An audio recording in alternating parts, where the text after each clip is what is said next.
Inireklamo sa Napolcom ang isang criminology student ang 10 pulis Angono na nangikilat na milit umano sa kanya na umaming supplier siya ng iligal na droga. Ang masaklap, hindi raw ito ang unang beses na nabiktima siya ng hulidap. Nakatutok si June Veneracion. Nobyembre 10 ng nagdaang taon, hinarang ng mga miyembro ng Drug Enforcement Unit ng Angono Police ang dalawang magkaangkas na motorsiklo sa barangay San Isidro, Angono, Rizal. Mga sangkot umano sa droga ang dalawang hinarang. Ilang minuto lang ang lumipas, isa pang nakamotorsiklo ang hinarang. Siya si Nestor Macabenta Jr. Pinilit umano siyang paaminin na siya ang supplier ng droga nang naunang naaresto na magkaangkas sa motor.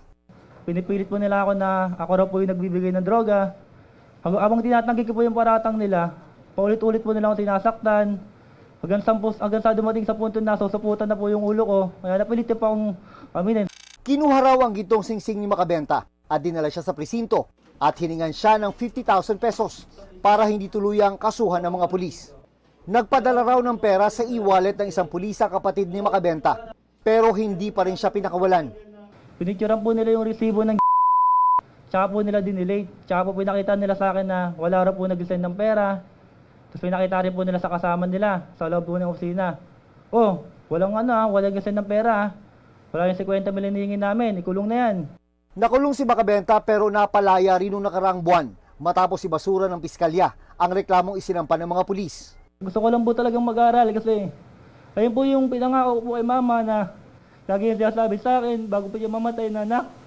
Mag-aral ka kasi ayun na lang yung ipapamana namin sa'yo. Sa totoo lang po yan, 3rd year na po ako eh. Ang kinukuha ko pong course, criminology din po. Yung hinahangaan ko po na police, ganito pala gagawin sa amin. Ngayong araw, nagsampa si Macabenta ng reklamo laban sa 10 pulis ng Angono Municipal Police Station na nagtanim umano ng ebidensya sa kanya. Tiniyak ng Napolcom na hindi palalagpasin ang ganitong uring gawain ng mga pulis. The National Police Commission means business. We will put a stop to it and we will teach these policemen the word accountability. We will teach these policemen the word justice. Pangalawang beses na raw na biktima ng hulidap si Nestor Macabenta Jr. Kung sino raw ang mga humuli sa kanya noong 2024 ay siya ring nasa likod ng iligal na pag-aresto sa kanya noong nakarang taon. Madalas daw siyang targetin dahil aminado siyang nasangkot sa droga ang kanyang ama. Kasi nung unang hinuli po yan, nung November 1 din po, 2024, pinalabas po nila yung kapatid ko nung nag-areglo po yung tatay ko ng 100,000. Sinusubukan pa ng GMA News na makuha ang panig ng mga inaakusahang pulis. Para sa GMA Integrated News, June Veneracion, nakatutok, 24 oras.